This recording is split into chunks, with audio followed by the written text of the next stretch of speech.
Find It Freddy's Detective Agency. Sorry, I can't help you. I got too many clues to find and too many detections to detect. They call me Find It Freddy because, there's a clue. I will find it. Only thing I can't find is an assistant. If I find enough clues, I can solve any case, no matter how difficult. I gotta admit, though, I am a little nervous. See, if I don't solve the mystery of what it means to have peace.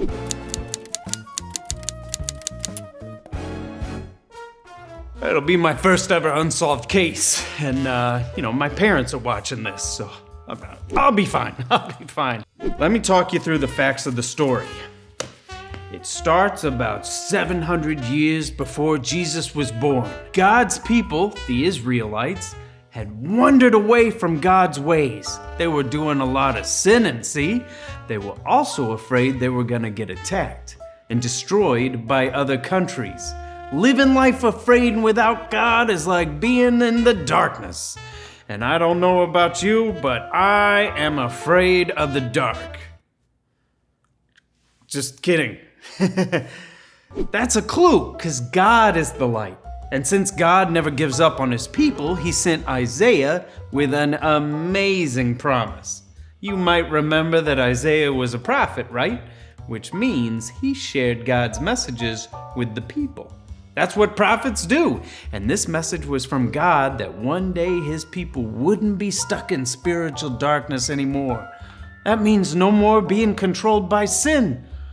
Then he told them that one day they would rejoice, which is like a celebration, see? And why would they rejoice? Because all their worries, like fear of being destroyed, or fear of the dark, if you know anybody that suffers from that, were gonna be taken away. There'd be nothing to make them nervous anymore. That brings us to the next clue. Because here's what Isaiah said, "For unto us a child is born." Then he went on to talk about how this child in the future would be a light to God's people, and he would be the Prince of Peace, which means his peace would go on forever, like even to us. But I still don't really know what that looks like. All right, so now we shoot forward about 700 years. God follows through on his promise, see? Jesus was born, and he was the light shining in the darkness that Isaiah had talked about. The Prince of Peace was finally here, see? And as he grew up, he healed people who were sick, and he taught about how people could be forgiven for their sins.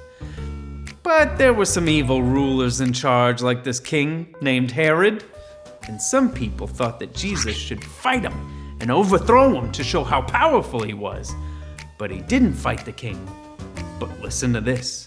One night, Jesus was eating this special meal with his closest friends, see? And he started talking to him about peace. He said, "The peace I give you is not like the peace the world gives." Now that's all fine and good, but what does that mean to me? To us, now! I mean, how does the darkness, the manger, and the cross lead us to understanding peace? Well, there is one more piece of this story.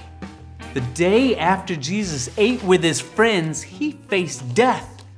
He was hung on a cross to die, and he did nothing to deserve this.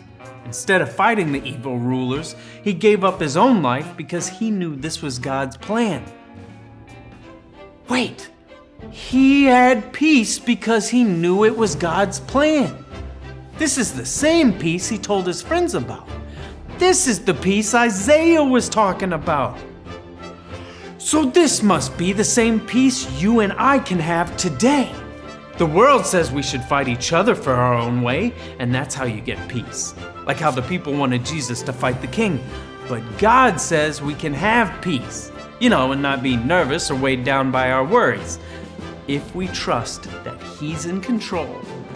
And that doesn't mean things go our way all the time. Oh, let me tell you. It just means one day everything will be right, because Jesus is our peace. When we follow Jesus, he gives us the same gift of peace that he gave to his friends so long ago. And that peace never ends. Case closed. Looks like there was no reason for me to be nervous about solving this case at all. which is good because I wasn't nervous. Were you nervous? Yeah.